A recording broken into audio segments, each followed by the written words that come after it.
नमस्कार दोस्तों। चलिए शुरू करते हैं आज का वीडियो। आपकी स्क्रीन पर पहला प्रश्न है, पचे हुए भोजन का अवशोषण मुख्य रूप से किस अंग में होता है? वृहद आंत, या इसको बड़ी आंत भी बोलते हैं, क्षुद्र आंत, इसको छोटी आंत भी बोलते हैं, सी मुख, या फिर डी आमाशय। पचे हुए भोजन का अवशोषण मुख्य रूप से क्षुद्र आंत या छोटी आंत में होता है।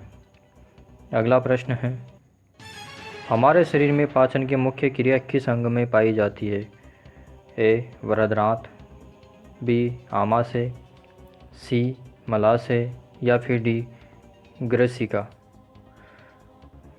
पाचन की मुख्य क्रिया वैसे तो छोटी आंत या क्षुद्र आंत में पाई जाती है, लेकिन हम ऑप्शन में क्षुद्र आंत या छोटी आंत को नहीं देख रहे हैं। सेकंड नंबर पे जो थोड़ी बहुत पाचन की क्रिया होती है वो आमाशय में होती है। ग्रसिका का काम केवल निगलना होता है। वृहदांत बड़ी आंत में कोई पाचन की क्रिया नहीं होती है, तो यहाँ पे हमारा सही आंसर हो जाएगा आमाशय।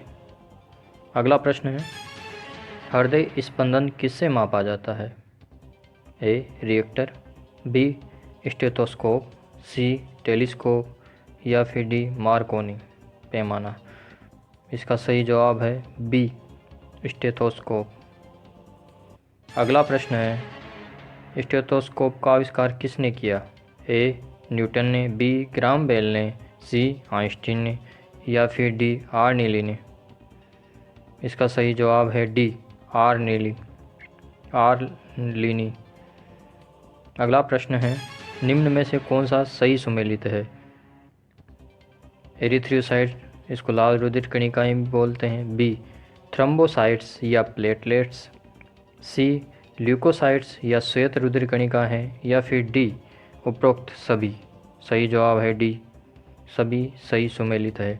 अगला प्रश्न है, रक्त परिसंचरण की खोज किसने की? ए आर्लिनी, B Newton, C William Harvey, या फिर डी विलियम कुक। इसका सही जवाब है विलियम हार्वे। अगला प्रश्न है, रक्त प्लाज्मा में जल की लगभग कितनी मात्रा होती है? ए 70%, बी 90%, सी 10%, या फिर डी 45%। इसका सही जवाब है 90%।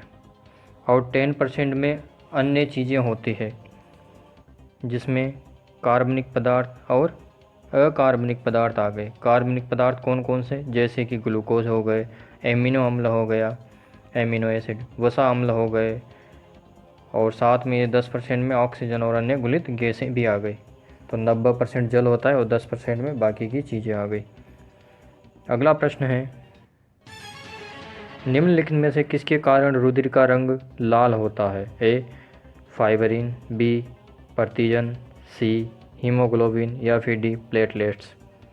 इसका सही जवाब है हीमोग्लोबिन, सी ऑप्शन। अगला प्रश्न है, वयस्क व्यक्ति का हृदय 1 मिनट में कितनी बार धड़कता है? ए 50 बार, बी 70 बार 72 बार सी 110 बार, डी 120 बार।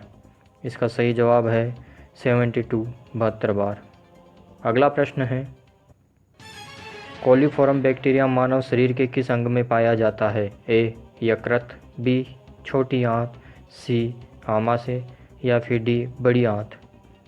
इसका सही जवाब है डी बड़ी आंत।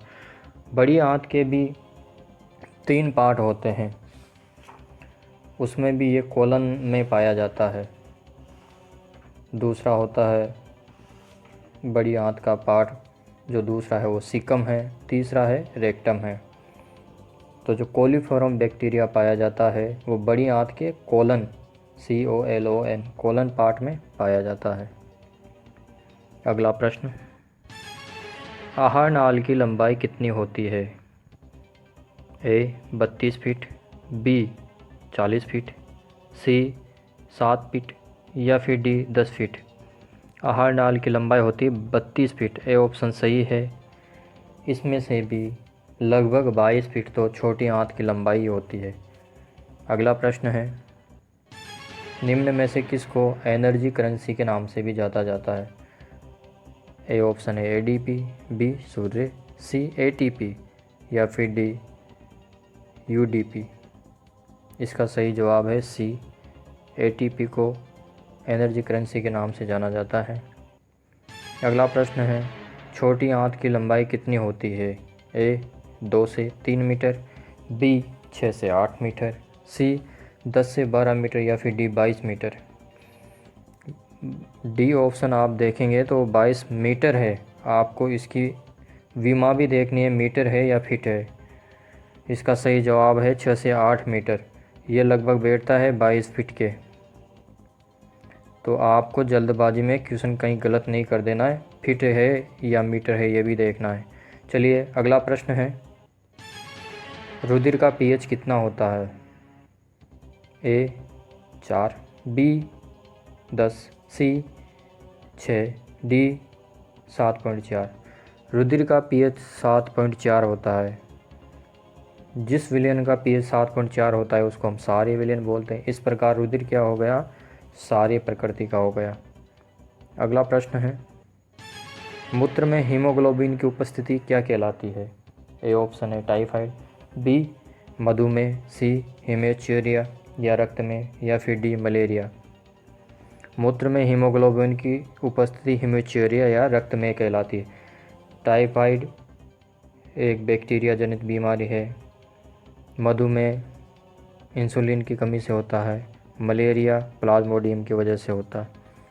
अगला प्रश्न है, पेस मेकर बनाने में किस रेडियो एक्टिव तत्व का उपयोग किया जाता है? ए प्लूटोनियम, बी थोरियम, सी यूरेनियम या फिर डी हाइड्रोजन।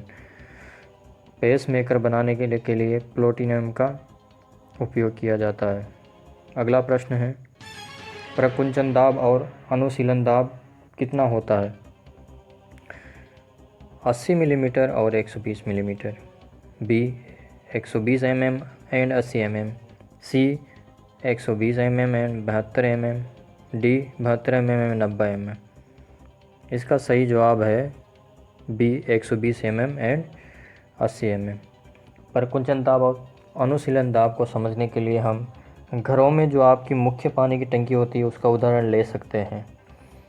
प्रकुंचन दाब जो आपकी टंकी होती है उससे सबसे बड़ा पाइप लगा होता है, फिर वो घर में नल के जितने भी छोटे छोटे पाइप हैं, किचन का पाइप, बाथरूम का पाइप है, इनसे उसमें पानी जाता है। तो जो पानी की जो बड़ा पाइप है उसका दाब अधिक होता है। इसी तरह से मानव हृदय में भी बड़ी एक धमनी पाई जाती है, उसका दाब ज़्यादा होता है ताकि शरीर की छोटी छोटी जो धमनियाँ हैं, छोटी छोटी सिराएँ हैं, उन सभी में पर्याप्त मात्रा में ब्लड पहुंचाया जा सके। तो इसका दाब ज़रूरी ज़्यादा होना पड़ेगा, तभी वो अधिक दाब से सब में भेज पाएंगे ब्लड को, जैसे पानी जा पाता है। तो इस तरह से प्रकुंचन दाब ज़्यादा होता है, अनुशीलन दाब कम होता है और वो 80 mm होता है। अगला प्रश्न है, थेबेशियन वाल्व कहाँ पाया जाता है? ए दायां आलिंद, बी ए दायां नीले, बी दायां आलिंद, सी बायां आलिंद में या फिर डी दायां नीले में। जो थेबेशियन वाल्व पाया जाता है वो दायां आलिंद में पाया जाता है। एक बार जब दाब प्रकुंचन दाब से ब्लड भेज दिया जाता है तो वापस वो आ नहीं जाए, तो उसको वहाँ से बंद कर दिया जाता है ताकि कहीं से कोई बंद हो, कुछ रुकावट भी हो तो वापस ये आके फेफड़ों में नहीं आ जाए, दिल में नहीं आ जाए, वापस हृदय में नहीं आ जाए। अगला प्रश्न है, शरीर की सबसे बड़ी रक्तवाहिका का नाम बताइए। ए महाधमनी, जिसको ओरता भी बोलते हैं इंग्लिश में, बी धमनी, सी केशिका या फिर डी सिरा। इसका सही जवाब है ए महाधमनी। इसको ऐसे समझ सकते हैं, घर में सबसे बड़ा दर्जा माँ का होता है और माँ क्या है? औरत है, तो औरता माँ और महाधमनी सबसे बड़ी धमनी। अगला प्रश्न है, शरीर में अम्ल और क्षार का संतुलन कौन करता है? यकृत, बी धमनी, सी वृक्क या फिर डी सिरा। जो किडनी होती है वो अम्ल और क्षार का संतुलन करती है।